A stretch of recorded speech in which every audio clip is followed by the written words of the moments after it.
हरे कृष्णा। आप सभी का बहुत बहुत स्वागत है। आज हम लोग चर्चा करने वाले हैं समय के बारे में। ये समय, ये टाइम, ये काल है क्या।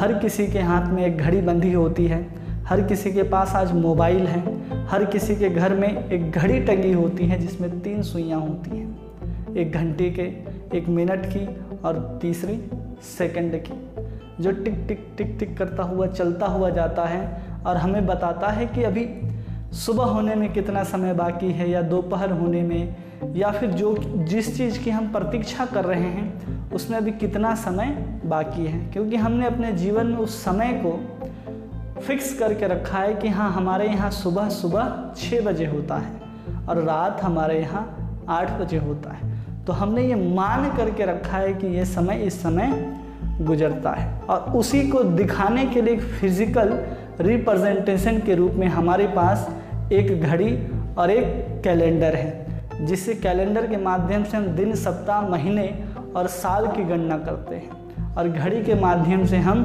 सेकंड, मिनट और घंटे की गणना करते हैं। लेकिन वास्तव में समय है क्या?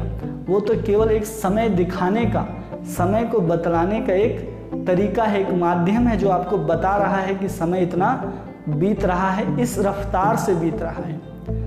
उससे भी आगे चलते हैं तो समय वो चीज़ है जो हमारे जीवन में परिवर्तन लाता है। इस संसार में जो कुछ परिवर्तन हो रहे हैं केवल और केवल समय के कारण हो रहे हैं। भगवान बताते हैं कि इस भौतिक जगत को चलाने के लिए और इसके अंदर परिवर्तन लाने के लिए भगवान स्वयं काल के रूप में इसके अंदर प्रवेश करते हैं।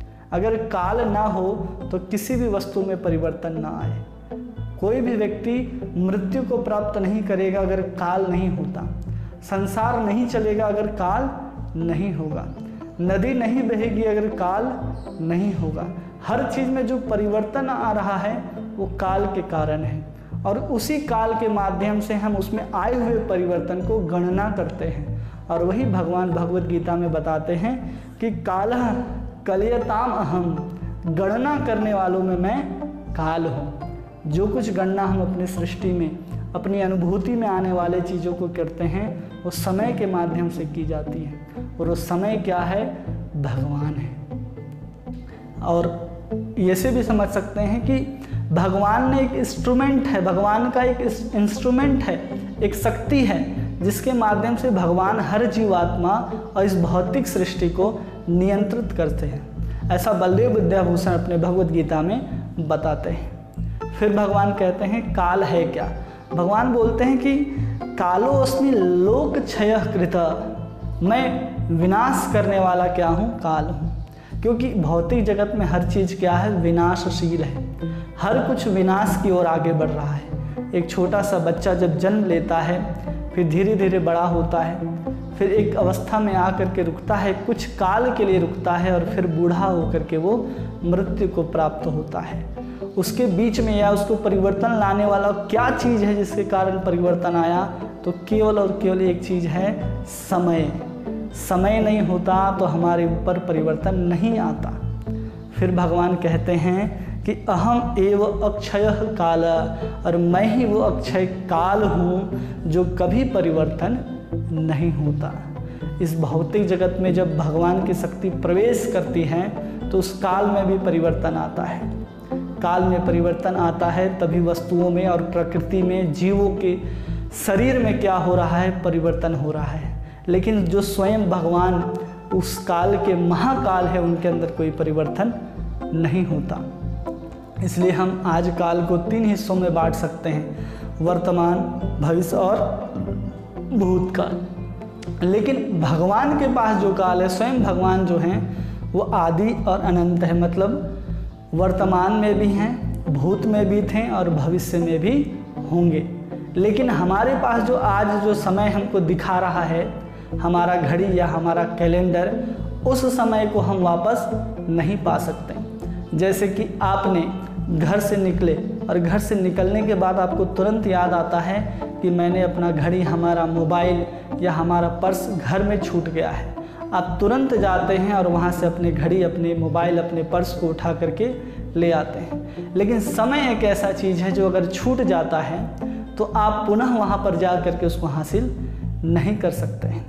अगर आप हासिल कर सकते थे तो मतलब समय वहाँ पर रुका हुआ था, लेकिन समय अगर आगे बढ़ जाएगा तो आप उस चीज़ को दोबारा प्राप्त नहीं कर पाएंगे। जैसे कि अगर आप दूध रखे हों घर पे और कुछ दिनों के बाद आते हैं तो क्या होगा, दूध आपको नहीं मिलेगा, वहाँ दही मिलेगा आपको, क्योंकि दूध खराब होकर के वो दही में परिवर्तन हो जाएगा। क्योंकि हर चीज़ की एक निश्चित अवधि है, एक समय है, एक काल फिक्स है, जिस अवधि के अंदर उसके अंदर सारे परिवर्तन आते हैं। और ये सारे के सारे परिवर्तन हर जीवात्मा में, हर प्राकृतिक वस्तु में अलग अलग टाइम वेरिएशन के साथ आते हैं। इसलिए हर किसी व्यक्ति के लिए अलग अलग समय का विधान है।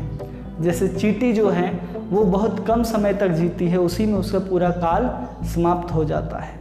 एक कछुआ लगभग 300 साल तक जीता है, वो पूरा का पूरा आयु जीता है, और मनुष्य केवल 100 साल तक जीता है। तो हर किसी के लिए अलग अलग समय फिक्स है, और सबके लिए जो समय का अनुभव है वो अलग अलग होता है, लेकिन समय सबके लिए समान चलता है। कैसे?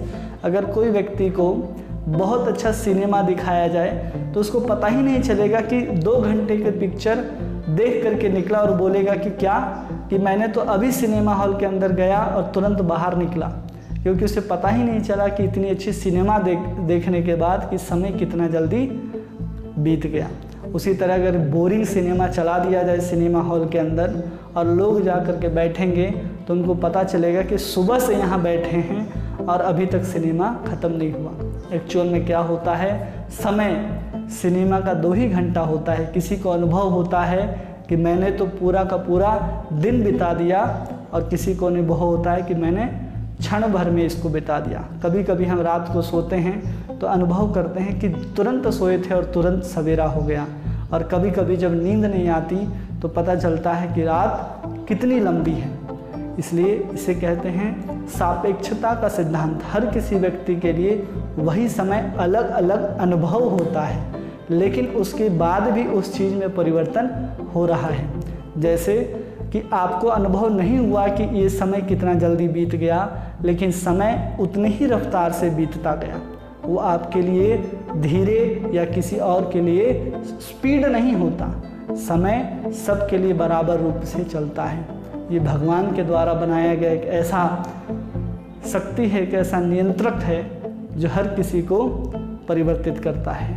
अब आगे हम लोग चर्चा करेंगे कि किस किस के लिए कैसे समय, जैसे हर लोक में अलग अलग समय होते हैं, उस समय को समझेंगे कि कैसे हर किसी व्यक्ति के लिए समय अलग अलग होता है।